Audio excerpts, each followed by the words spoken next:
Hi boys and girls, it's Mrs. Komar, and tonight I'm going to read to you your bedtime story.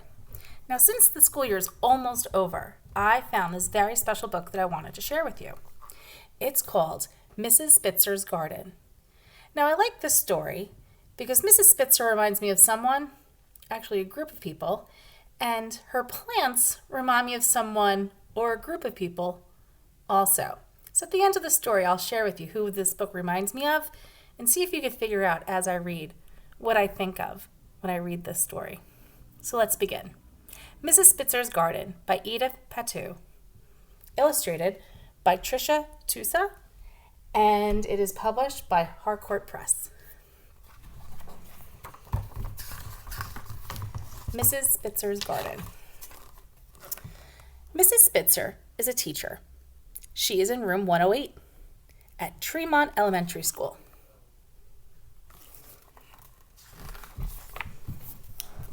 Inside of room 108 are 6 tables, 4 circles, 2 rectangles. There is a rug in one corner with real hopscotch squares and checkerboards woven in bright colors. There's also a size chart, birthday chart, a gerbil in a cage, a housekeeping and dress-up corner, a row of 22 pegs for coats and backpacks, and another corner, Mrs. Spitzer's desk.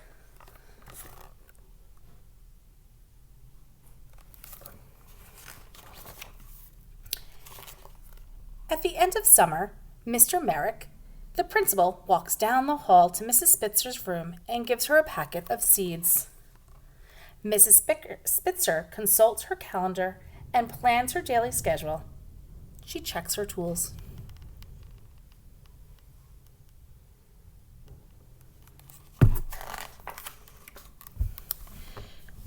She makes sure the soil is right, light and well drained with plenty of room for sprouting.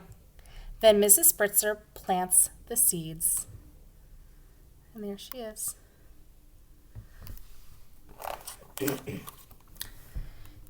She watches them, feeds them, and makes sure they get plenty of sun.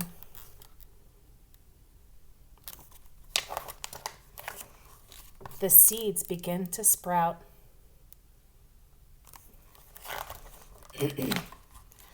As the plants grow, Mrs. Spitzer watches them closely. She checks daily for weeds and pests.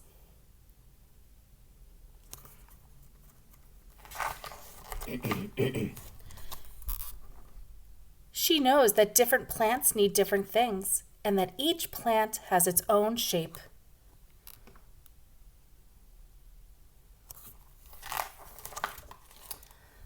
Some of the plants grow quickly, pushing upward, eager and patient.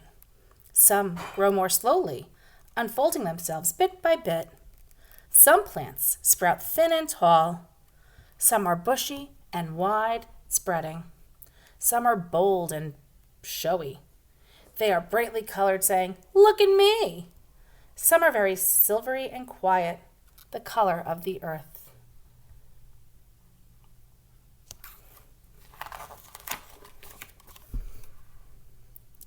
And a few are like wildflowers and will grow anywhere you put them.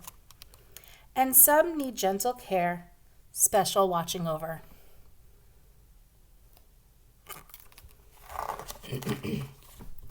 As the seasons change, Mrs. Spitzer tends her garden.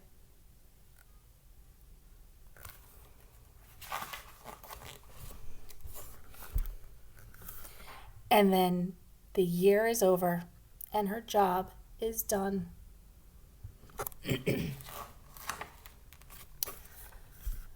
But the plants will keep growing, uncurling their stems, stretching their leaves outward, and showing their faces to the sun.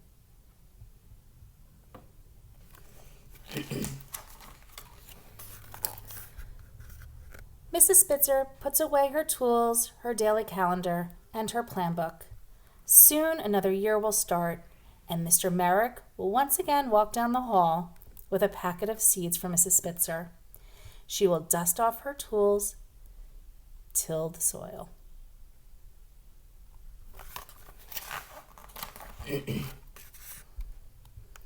and a new garden will begin. The end. Did you like that story? That story reminds me of how the teachers feel when we have our new students. We have our new packets of seeds, and we love to watch you each grow and become bigger and brighter as the year goes on. And just like the end of the school year is happening, we're ready to move you on up to your next grade and see what you grow into being.